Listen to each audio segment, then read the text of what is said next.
You ever tried to lose weight and then found that, you're going along, you're losing weight, you're doing all kinds of new things and you're looking really good. And then all of a sudden you kind of hit a plateau, kind of stagnate. That's because our bodies adapt to the new program, the new way of eating, exercise, whatever. And, we're not going to make any more progress on that same program anymore. And it makes us want to quit, quit trying altogether because it feels like, hey, I'm doing all this work and I'm not seeing any results. A similar thing is happening in the economy right now, and they're calling it light stagflation. The economy is actually growing at a fairly reasonable rate, but inflation is also increasing, especially in areas of essentials like housing and food, utilities, healthcare, these kinds of things. And as a whole, our incomes aren't rising fast enough to cover these increased costs.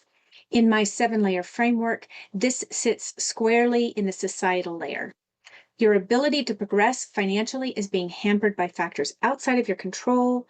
You didn't cause it, but you are affected by it. And it leads us to feel like, why even try? There's sort of this quiet quitting phenomenon happening where people are just sort of giving in, not feeling a whole lot of motivation to work really hard to try to get promotions or try to, increase in their careers because it just kind of feels like why even try? All my efforts aren't proving to the results aren't making it so that I feel more financially secure or on top of things. And this really stems from subconscious narratives that we carry, usually unvetted from our childhood, around powerlessness or agency, the ability to affect our world. Remember, feelings or emotions are physiological responses to whatever story we are telling ourselves. And this is all subconscious. Most of us are not choosing these deliberately. So, what can we do? Just like in weight loss, it's important to not stop. Don't stop doing things that will lead to greater financial health, even though you feel like they're not effective anymore. It's time to adapt. It's like switch something up.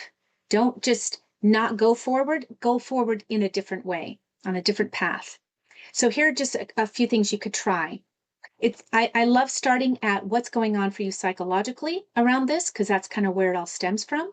So maybe journal your thoughts around this, especially if you're feeling like you're kind of disconnected from work. So ask yourself the question why 5 times until you get to your foundational story around not feeling like this is going to be effective, feeling powerless, all that kind of stuff. So that's one idea.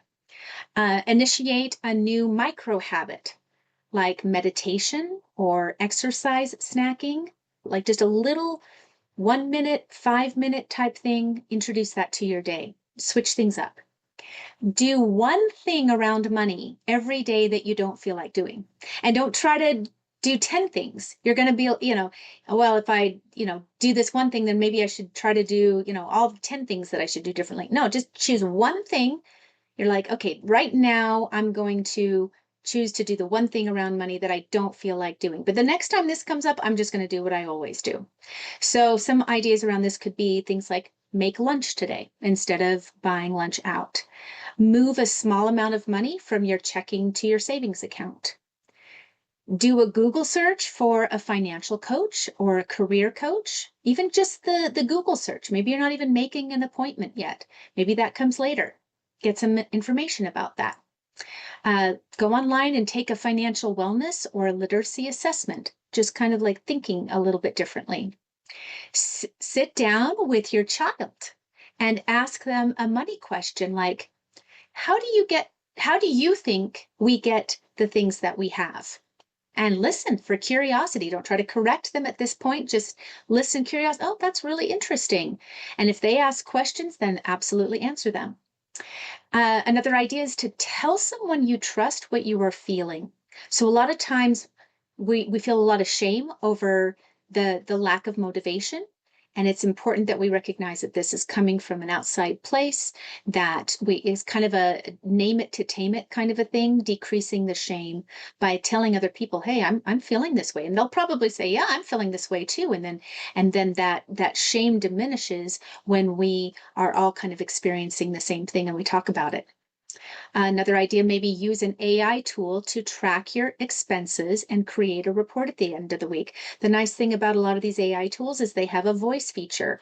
So you can just press the button, the microphone, and say, I just spent, this much money at this store. Please keep track of my expenses for the week. When we do something in contradiction to what we feel like doing, it signals to the nervous system that we have some control over our situation. So, over our financial experience or our career. And this creates a domino effect that will lead to forward momentum. So, just, recognize it. A plateau isn't a verdict, it's not the final statement on things. It's really a signal that you need to adapt to something, a new program. So don't quit, just change the inputs a little bit, change the way you're programming, keep moving forward, and you'll see results.